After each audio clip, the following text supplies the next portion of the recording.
Good morning student. Nirmal TT की online classes में मैं अंजू भारद्वाज आपका हार्दिक अभिनंदन करती हूँ। बच्चों, हम आपको पढ़ा रहे थे अनुशासन के उपाय अर्थात अनुशासन के साधन। अनुशासन के कितने साधन है उसमें हमने आपको पढ़ाया था सकारात्मक और नकारात्मक। तो पहला पॉइंट हम पढ़ा रहे हैं आपको सकारात्मक साधन। सकारात्मक साधन के अंतर्गत हमने आपको पुरस्कार के बारे में बतलाया। इसके अंतर्गत पुरस्कार के क्या लाभ है, पुरस्कार देने से क्या लाभ होते हैं, क्या हानियां होती हैं, क्या क्या उनके सिद्धांत है, पुरस्कार से हम बालक को कितना आत्मविश्वास, आत्मगौरव, स्वयं निर्णय लेने की क्षमता विकसित कर सकते हैं। इन सारी चीज़ों का हम अध्ययन कर चुके हैं। अब सकारात्मक साधन के अंतर्गत आज हम आपको अध्ययन करवाएंगे खेल कूद तथा सहगामी क्रियाएं।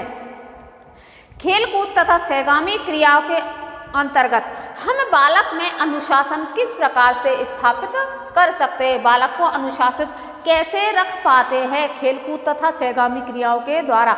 बालक जब स्वयं निर्णय लेगा, बालक को खेल कूद के, तो जब हम बालक का प्रमोट करते हैं कि आपको क्रिकेट खेलनी है या वॉलीबॉल खेलनी है या जो भी आपके रुचि के अनुसार जो भी आपका खेल है उसमें आपको भाग लेना है, तो बालक उसमें भाग लेगा तो बालक उद्दंडता नहीं दिखाएगा, बालक द्वेष ईर्ष्या की भावना नहीं करेगा, बालक उसमें स्वयं अनुशासित रहेगा।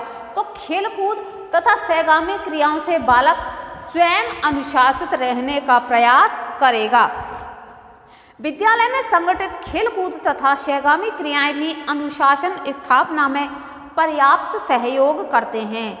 संगठित खेल कूद द्वारा बालक अनुशासित जीवन व्यतीत करना सीखते हैं। उन्हें परस्पर सहयोग तथा सहानुभूति की भावना विकास होती है। सहगामी क्रियाएं बालकों के लिए आवश्यक होती है, इसका वर्णन पहले भी हम कर चुके हैं।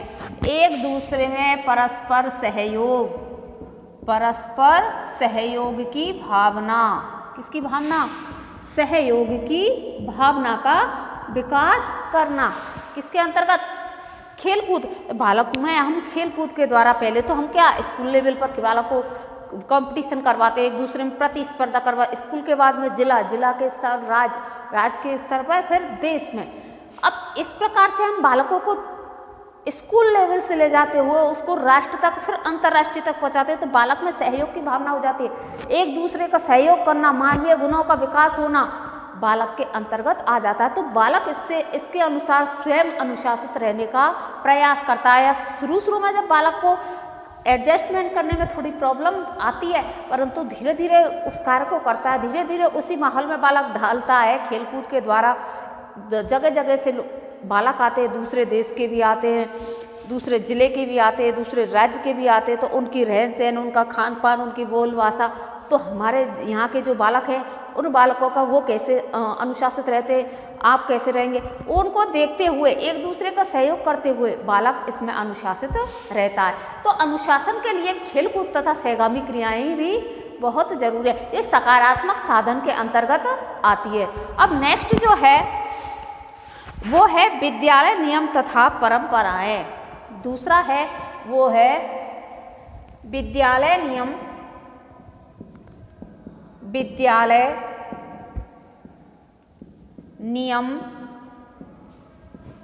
तथा परंपराएं।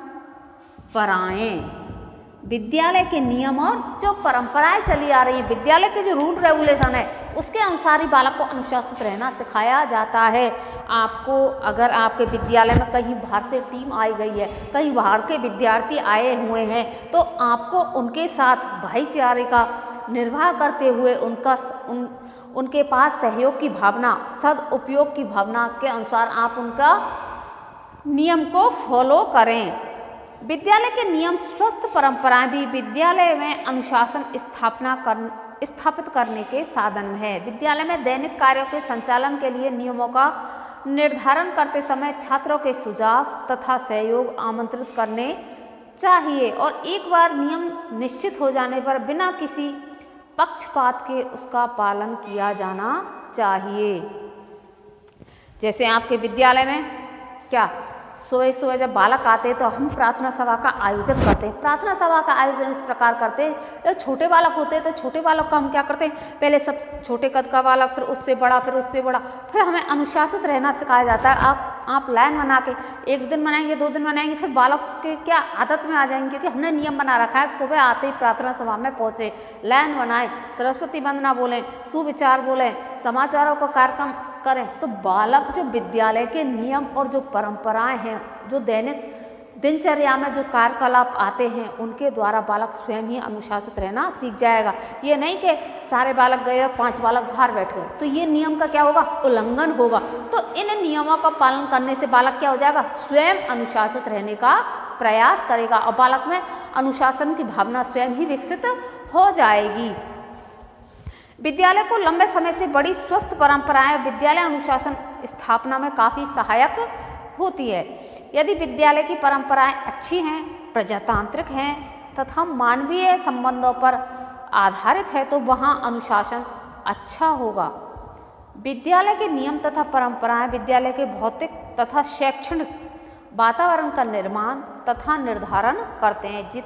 वातावरण जितना सुंदर होगा, अनुशासन उतना ही अच्छा होगा।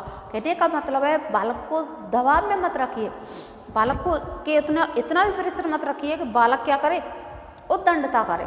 बालक को प्यार से, प्रेम से आप बालक को नियमों का फॉलो करवाइए, उसको उस हिसाब से टैकल कीजिए जो बालक स्वतः ही अनुशासन में रहना सीख जाए। तो विद्यालय के नियम कायदे बालक को, जब बालक प्रवेश ले, उसी के अनुसार बालक को पहले ही समझा दे तो बालक धीरे धीरे उसकी क्रिया में, जो क्रिया विद्यालय में चलती है, उन क्रियाओं के द्वारा बालक स्वयं ही अनुशासित रहने का प्रयास करना सीख जाता है। अगला जो पॉइंट है इसके अंतर्गत वो है नैतिक शिक्षा। ये आप सब जानते हो, शुरू से बचपन से आपको सिखाता है नैतिक शिक्षा क्या होती है।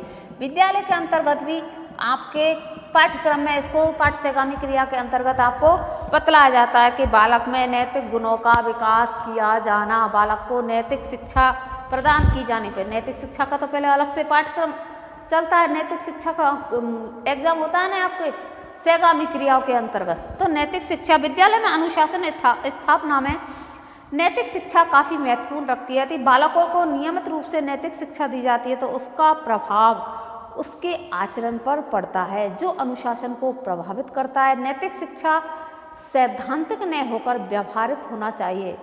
अच्छा रहे शिक्षक स्वयं के व्यवहार को आदर्श रूप में छात्रों के समक्ष प्रस्तुत कर नैतिक शिक्षा प्रदान करे। ये हो गई आपकी बुक्स की परिभाषा। ऐसा कुछ नहीं, नैतिक व्यवहार में हम बालक को, विद्यालय तो बालक बाद में आता है, बालक को पहले नैतिक आचरण, सबसे पहले अपनी माँ से मिलते, जो घर में रहता है, बड़े बुजुर्ग होते हैं उनसे मिलते। आपके घर में बड़े आपके माँ बाप हैं, आपके दादा दादी है, उनके उठ के बेटा पैर छुए, नमस्कार करो। कोई घर पे आपके आए, आदर सत्कार के साथ उनको बैठाइए, पानी चाय की व्यवस्था कीजिए या बुलाइए। तो ये पैर छूना, नमस्कार करना, किसी का अभिवादन करना और उनके आगे आप किस प्रकार से रिप्रेजेंट होगे, किस प्रकार से अपनी नैतिकता का परिचय दोगे, ये सारी चीज़ें पहले बालक कहाँ से सीखता, घर वालों से सीखता। घर वाले अगर स्वयं इन सारी चीज़ों को फॉलो करेंगे, ये नहीं कि घर में तो हो रहा है झगड़ा और बालक को आप सिखाओ, माँ बाप तो झगड़ा कर रहे हैं और नहीं तुम्हें तो जी लगा के ही बात करनी है, माँ बाप तू तड़ाके से बात कर रहे हैं, या कोई आए उसके पानी के लिए नहीं पूछ रहे और आपको दबाव बनाएंगे, आपको ये काम करना है।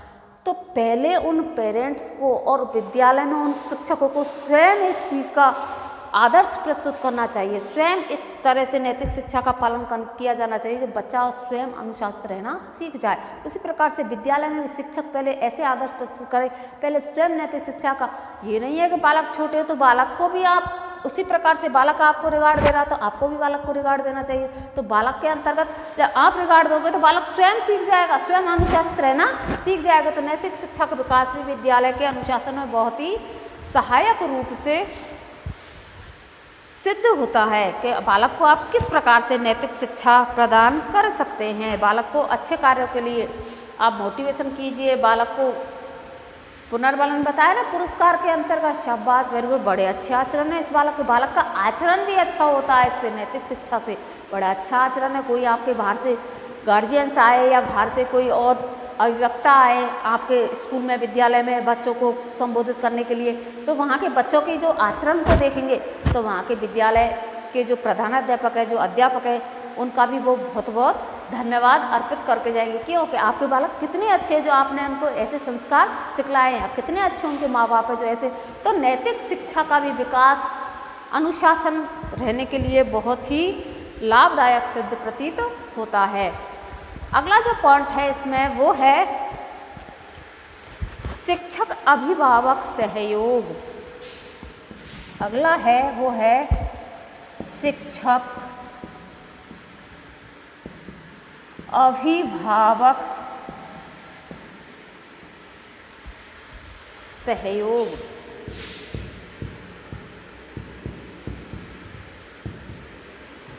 शिक्षक अभिभावक सहयोग।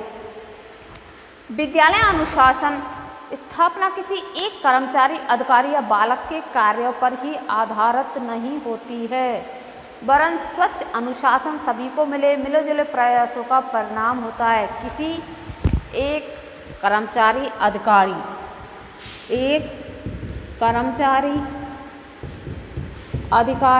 या शिक्षक, कोई भी हो, XYZ, इनके ऊपर ही आप अनुशासित नहीं कर सकते। एक कहते हैं ना कि अकेला चना, क्या वो कहावत है ना कोई सी, भांड फोड़े या मैं जानती नहीं हूँ, तो वो एक कहावत है, अकेला चना क्या भांड फोड़। तो अकेला आदमी अनुशासित कर लेगा, सहयोग की भावना होगी। शिक्षक और बालक एक दूसरे से संबंध अच्छे हैं तो सहयोग क्या होगा, बहुत अच्छे। उसी प्रकार से अभिभावक और शिक्षक का सहयोग, ये नहीं कि अगर अभिभावक, शिक्षक ने बालक को डांट दिया तो अभिभावक उनके सर पर चढ़ाए कि आपने हमारे बच्चे के साथ ऐसा क्यों किया, हमारा बच्चे ने चाहे शिक्षक का सिर ही फोड़ दिया हो। तो सहयोग की ज़रूरत बहुत ही अनुशासित स्थापना करने में अभिभावक, पेरेंट्स का सहयोग बहुत ही ज़्यादा लाभदायक सिद्ध होता है। किसमें, अनुशासित स्थापित करने में। बालक को शिक्षक को कितना भी सिखा दे, 6 घंटे रहता है स्कूल में, 6 घंटे के बाद बाकी की जो जिम्मेदारी है वो अभिभावकों की रहती है, उसके पेरेंट्स की रहती है कि बच्चा क्या करता है, कैसे रहता है, कहाँ सोता है, किसके साथ रहता है, कैसा उसका चरित्र है, कहीं वो गलत कार्यों में तो प्रवृत्त नहीं है। इन सारी चीज़ों की जिम्मेदारी किसकी होती है, अभिभावक की। बालक हमारा ऐसा उद्दंड होता जा रहा है, गलत बोलता है, तो ये भी उसकी जिम्मेदारी है। तो ये जो अपना क्या है, अनुशासन है, वो एक के द्वारा ही हम उसको सफल नहीं बना सकते। इसमें शिक्षक और जो अभिभावक है, उसके पेरेंट्स है, इन दोनों का सहयोग बहुत ही जरूरी है बालक में अनुशासित स्थापना करने के लिए। अनुशासन के लिए विद्यालय के अधिकारियों, कर्मचारियों, छात्रों के बीच परस्पर सहयोग आवश्यक है। अनुशासन स्थापना के लिए इससे अधिक आवश्यक है विद्यालय तथा अभिभावकों के मध्य संपर्क तथा सहयोग। मैंने अभी बताया ना, बालक कहाँ जाता है, क्या करता है, किससे मिलता है, अगर वो उद्दंड होता जा रहा है तो उसकी सोसाइटी कैसी है, बालक का चरित्र इतना क्यों खराब होता जा रहा है, तो ये दोनों का सहयोग होगा, अभिभावक का और शिक्षक का, तो बालक स्वयं अनुशासित होगा। अगर बालक गलत रास्ते पे भी तो जा रहा है तो दोनों एक दूसरे के मध्यस्थ रहेंगे, शिक्षक और पेरेंट्स, तो बालक सही रास्ते पर अपने आप आ जाएगा, क्योंकि दोनों को उनके बारे में पता रहेगा कि बालक किस कार्य में लिप्त होता जा रहा है। तो अगर वो गलत रास्ते पर है तो बालक को सही रास्ते पर लाया जा सकता है और फिर उसमें बालक स्वयं अनुशासित रहेगा। विद्यालय के जितने भी कार्य हैं उन कार्यों में बालक स्वयं अनुशासित रहने का प्रयास करेगा। अभिभावकों के साथ संपर्क स्थापित करने से छात्रों के विषय में अधिकाधिक सूचनाएं प्राप्त होती हैं। संपर्क स्थापना में अधिकाधिक सूचनाएं प्राप्त होती है तथा अभिभावक भी छात्रों के विद्यालय से परिचित होते रहते हैं। जो भी सूचनाएं वो एक दूसरे से जुड़े रहेंगे, हम अभिभावक और शिक्षक तो एक दूसरे की जानकारी रहेंगे, एक दूसरे के टच में रहेंगे, माता पिता और शिक्षक। तो शिक्षक भी बालक के बारे में जान के अब घर जाके बालक क्या करता है, किसके साथ रहता है, क्या कैसा उसका आचरण है, उधर अभिभावक भी टीचर से पूछेंगे स्कूल में जाकर इसका कैसा आचरण है, पढ़ता है या नहीं पढ़ता है, गलत सोसाइटी में तो नहीं बैठता है, क्या करता है, उल्टा जवाब तो नहीं। तो इन दोनों का सहयोग बहुत ही जरूरी है। अगला जो पॉइंट है वो है बाह्य विद्यालय वातावरण एवं कार्य दशाएं। शिक्षक अभिभावक के बाद है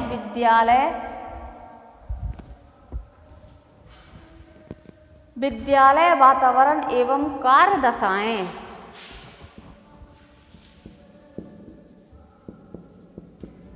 विद्यालय वातावरण एवं कार्य दशाएं। विद्यालय वातावरण एवं कार्य दशाएं। अब विद्यालय का वातावरण और कार्य की दशाएं क्या होनी चाहिए अनुशासन स्थापित करने के लिए? अनुशासन स्थापना के लिए आवश्यक है कि विद्यालय का वातावरण मनोरम, शांत एवं कोलाहल से दूर हो। विद्यालय का वातावरण कैसा होना चाहिए? मनोरम, शांत एवं कोलाहल से दूर। कैसा होना चाहिए? शांत, मनोरम और जैसे विद्यालय ऐसी जगह भी ना हो जहाँ हमेशा शोर शराबा, बस, ट्रक, जीप और कहीं मैरिज गार्डन है या फिर कहीं ऐसी कल कारखाने वहाँ विद्यालय हो, तो वहाँ का वातावरण सही नहीं रहेगा, बच्चे के ऊपर गलत इफेक्ट पड़ेगा। तो कोलाहल से दूर, शांत वातावरण में और मनोरम मतलब सरस, ऐसे कहें अपन जैसे प्रकृति की गोद में, प्रकृति की छाँव में बालक को जो पढ़ने में आनंद आएगा वो कहीं भी नहीं आएगा, शहर की बस्ती के अंतर्गत भी नहीं आएगा। कोलाहल में तो बिल्कुल ही बालक नहीं पढ़ाई कर सकता, नहीं पढ़ाई करेगा तो बालक स्वयं अनुशासित नहीं रहेगा। विद्यालय का वातावरण, सुंदर वातावरण बालकों के सौंदर्यात्मक नैतिक विकास में सहायक होता है। वातावरण में विद्यालय के सुंदर कक्ष, प्रांगण सज्जा, फर्नीचर, जल, आकाश, वायु की समुचित व्यवस्था सम्मिलित किए जाते हैं। कक्ष, प्रांगण, प्रांगण, साज सज्जा, जल, आकाश, वायु, स्वच्छ वायु, ये बालक के वातावरण को बहुत ही मनोरम एवं सरस बनाते हैं और बालक पढ़ाई में बहुत ही रुचि लेने लगता है और बालक स्वयं ही उस प्राकृतिक मनोरम को देखते ही अनुशासित हो जाता है। उसके अंतर्गत स्वयं ही अनुशासित रहने की, क्या आवाज़ नहीं, कितना अच्छा माहौल है यहाँ पढ़ाई करने का, तो बालक इसमें स्वयं ही अनुशासित रहना सीख जाता है। विद्यालय में उपलब्ध कार्य दशाएं भी अनुशासन को प्रभावित करती हैं। यदि ये कार्य दशाएं समुचित है तो अनुशासन अच्छा होगा।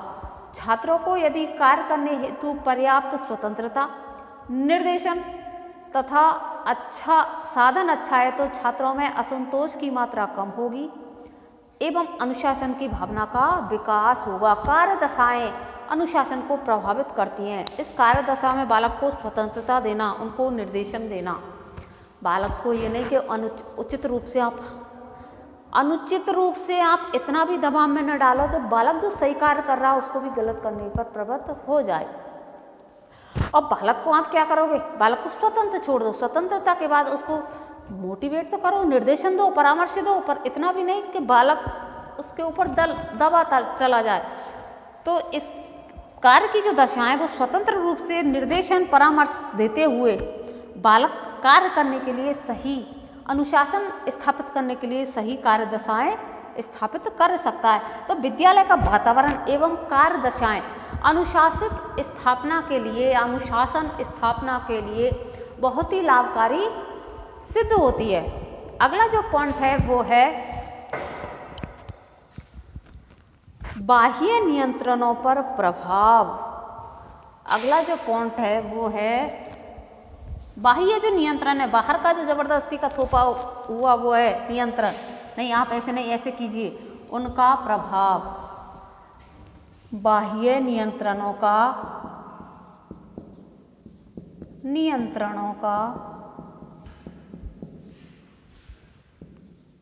प्रभाव। बाह्य नियंत्रणों का प्रभाव। प्राय देखा गया है कि विद्यालय में अनुशासनहीनता बाह्य प्रभावों के कारण उत्पन्न होती है। कुछ बाह्य असामाजिक तत्व अपने संकीर्ण उद्देश्यों की पूर्ति के लिए छात्रों को साधन के रूप में उपयुक्त कर विद्यालय में अनुशासनहीनता उत्पन्न करवाते हैं। इन असामाजिक तत्वों में संकीर्ण एवं गंदी राजनीति, धार्मिक पंडाओं की स्वार्थपरता, जातीयता, भाषावादिता, स्वार्थों का टकराव विद्यालय में अनुशासन स्थापना के लिए आवश्यक है कि इन बाह्य प्रभावों का समुचित नियंत्रण लगाया जाए। बाह्य प्रभावों में आपका आ जाता है जातीयता, भेदभाव, राजनीति को प्रभाव, राजनीति का प्रभाव, संकीर्ण विचारधारा, संकीर्ण विचारधारा,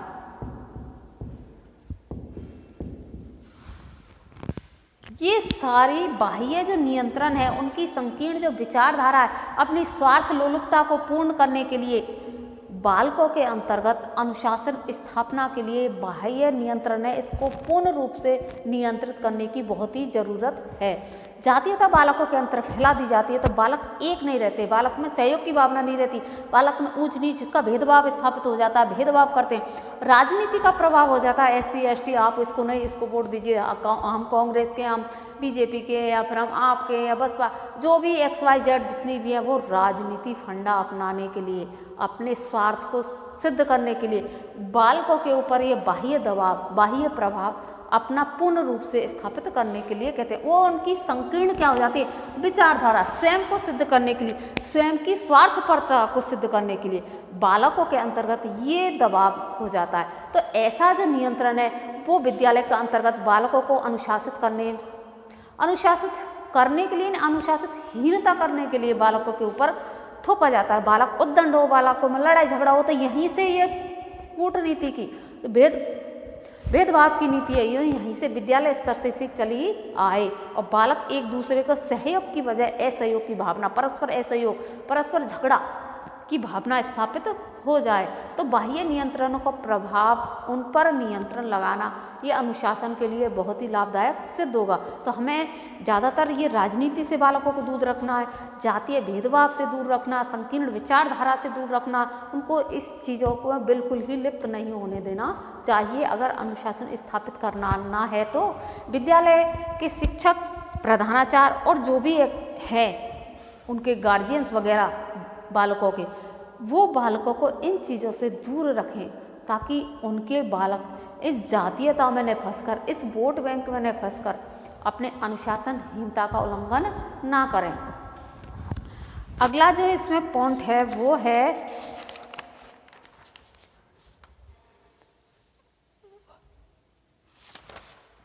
स्वशासन। स्वशासन, स्वशासन, स्वशासन, सेल्फ। वर्तमान में शिक्षा के अनेक उद्देश्यों में एक उद्देश्य प्रजातंत्र की सफलता के लिए योग्य नागरिक तैयार करना है। इसके लिए शिक्षा की व्यवस्था प्रजातांत्रिक रूप से होनी चाहिए जिससे बालक छात्र जीवन से ही प्रजातंत्र की व्यावहारिक तैयारी कर सके। शिक्षा के उद्देश्य की प्राप्ति के लिए सर्वोपरि कार्य छात्रों को प्रजातंत्र के अनेक पहलुओं का बौद्धिक व्यावहारिक ज्ञान दे सके।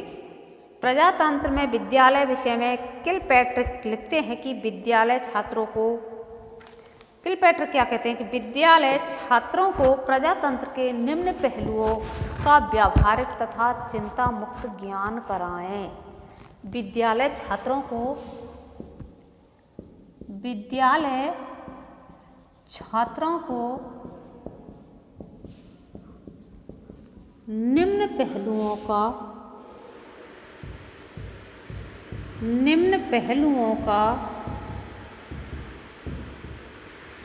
विद्यालय छात्रों को निम्न पहलुओं का व्यावहारिक तथा चिंतन मुक्त ज्ञान प्रदान कराए। छात्रों को प्रजातंत्र के निम्न पहलुओं का व्यावहारिक तथा चिंतन मुक्त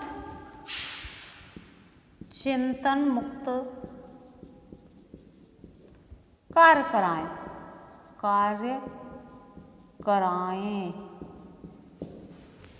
स्वशासन के अंतर्गत किलपैट्रिक ने कहा है कि छात्रों को प्रजातंत्र के बहुत सारे जो पहलू हैं उनका व्यवहारिक तथा चिंतन मुक्त कार्य कराए। स्वशासन के लिए जो भी बालकों के अंतर्गत किस प्रकार से हम डेवलप कर सकते हैं, स्वशासन स्थापित कर सकते हैं, उनको बालकों के अंतर्गत करवाएं। प्रजातंत्र की सफलता के लिए नागरिकों को विद्यालय जीवन में ही प्रजातंत्र का प्रशिक्षण देना आवश्यक है। किसी कार्य की क्षमता, उदाहरण के लिए हम कहते हैं कि पुस्तकीय ज्ञान के आधार पर क्रिकेट के कुशल खिलाड़ी बन सकते हैं। इसके लिए हमें वास्तव में क्रिकेट के मैदान में उतारना पड़ेगा। प्रजातंत्र के लिए जैसे हम निम्न कोई उदाहरण दे, जैसे क्रिकेट आप अच्छा खेल सकते हो, आप ये कार्य अच्छा कर सकते हो, भविष्य में आप इसका डॉक्टर बन जा सकते हो, इंजीनियर बन सकते हो, IAS IPS जो भी हम कहते हैं, अच्छा क्रिकेटर भी बन सकते हो। उस क्रिकेटर बनने के लिए आप बालक को क्या करोगे, कह तो दिया, बालक को अभ्यास भी तो कराना पड़ेगा, बालक को उस मैदान में भी तो उतारना पड़ेगा, बालक को स्वतंत्र रूप से वो कार्य करने भी दिया, उसको प्रैक्टिस भी करानी पड़ेगी। तो निम्न पहलू को उसको व्यवहारिक और चिंतन मुक्त कार्य कराना चाहिए। किसके, स्वशासन के अंतर्गत बालक को। जैसे आप अच्छी अंग्रेजी बोल सकते हो, जैसे इधर की लैंग्वेज में अंग्रेजी थोड़ी वीक है यहाँ के बालकों की, तो आप कहते हो कि आप अच्छी अंग्रेजी बोल सकते हो। अच्छी अंग्रेजी बोलने के लिए हम अंग्रेजी बोलना प्रारंभ न कर दें, अंग्रेजी में बोलें, जैसी भी आए टूटी फूटी जो भी, धीरे धीरे हमारी लैंग्वेज बढ़ जाएगी। जरूरी थोड़ी है सारे हमारे जो राजस्थान में भी हमारी क्षेत्रीय भाषा ऐसी है, जगह जगह के क्षेत्र में जाकर टोटली भाषा बदल जाती है। मेन भाषा जो हिंदी है सब जानते हैं, तो धीरे धीरे हम उस भाषा को कैसे सीख जाते हैं, अभ्यास करते हैं। तो जो बालक क्या करें, जो पहलू हैं, जो प्रजातंत्र के पहलू हैं, जो कार्य वो कहते हैं हम नहीं कर सकते, वो कार्य बालक आसानी से कर सकते हैं। बालक को स्वतंत्र रूप से छोड़ दिया जाए तो बालक इस प्रकार छात्रों में आचार विचार, व्यवहार कुशलता, आदर्श नेतृत्व, वास्तविक जीवन के संघर्ष, कुशलतापूर्वक सामना करने की क्षमता उसी प्रकार कर सकते हैं। व्यवहारिक क्रियात्मक रूप से नहीं देख लगते हैं। इन सब गुणों का विकास करने के लिए विद्यालय में स्वशासन की व्यवस्था की जानी चाहिए। बालक को व्यवहारिक रूप से कार्य करने दिया जाए, बालक को स्वतंत्र रूप से उसमें छोड़ दिया जाए। बालक को चाहे अंग्रेजी बोलना हो, चाहे क्रिकेट का खेल खेलना हो, चाहे कोई भी आदर्श उसके सामने प्रस्तुत किया जाना चाहिए। बालक जब तक स्वयं उस कार्य को नहीं करेगा, बालक के अंतर्गत क्या नहीं होगा, स्वशासन स्थापित नहीं किया जा सकता। तो भिन्न भिन्न प्रकार के आचार विचार हैं, आदर्श हैं, जो बालक के सामने चिंतन मुक्त कार्य कराए। चिंता नहीं करे, चिंता तो तुच्छता से भी बड़ी होती है। चिंतन करें कि हम इस कार्य को, वो मेरा दोस्त ये कार्य करता है, क्या मैं नहीं कर सकता इस कार्य को, बालक स्वयं करे। बालक को करने के लिए पूर्ण स्वतंत्रता दी जाए। तो बालक के आचार विचार, आदर्श व्यवहार, आदर्श नेतृत्व गुण, वास्तविक जीवन के संघर्ष एवं कुशलतापूर्वक सामना करने की क्षमता का विकास उसी समय कर सकते हैं जब उनका व्यवहारिक पक्ष क्रियात्मक रूप से नहीं देख लगते। संघर्ष, आदर्श विचार, कुशलतापूर्वक निर्णय बालक तभी कर पाएगा जब वो उसका कुशलतापूर्वक स्वयं उस कार्य को नहीं कर सकता। तभी बालक के अंतर्गत स्वशासन की भावना स्थापित की जा सकती है। स्वशासन के संबंध में गुण महोदय ने कहा है कि शब्दकोश में लिखा है कि स्वशासन से तात्पर्य छात्रों के प्रतिनिधियों द्वारा क्षेत्रों में विद्यालय क्रियाओं का संचालन करता है। छात्रों के प्रतिनिधियों द्वारा क्षेत्रों में विद्यालय क्रियाओं का संचालन किया जाना स्वशासन के अंतर्गत आती है। विद्यालय छात्रों का प्रतिनिधियों के द्वारा विद्यालय में क्रियाएं किए जाना, विद्यालय में क्रियाओं का संचालन करना, ये स्वशासन के अंतर्गत किसने कहा है, गुण महोदय के अनुसार कहा है। किलपैट्रिक ने कहा है विद्यालय छात्रों को निम्न पहलुओं का, प्रजातंत्र के अंतर्गत निम्न पहलुओं का व्यवहारिक तथा चिंतन मुक्त कार्य कराए। अब स्वशासन व्यवस्था के अंतर्गत विद्यालय में कुछ संपूर्ण भाग छात्रों द्वारा चुने गए आधारों पर कंधे में डाल दिया जाता है। इस प्रकार सर्वप्रथम प्रयोग जॉर्ज R.K. जॉर्ज ने अमेरिका में रिपब्लिक नाम से प्रसिद्ध किया था। ये हो गए हमारे क्या सकारात्मक साधन के अंतर्गत हमने आपको सबसे पहले पढ़ाया था पुरस्कार, पुरस्कार के बाद खेलकूद, खेलकूद के बाद विद्यालय के नियम तथा परंपरा, फिर नैतिक शिक्षा, बाह्य नियंत्रणों का प्रभाव, स्वशासन, स्वशासन के बाद स्वशासन के अंतर्गत हमने किलपैट्रिक गोदमोदय की परिभाषाएं बतलाई।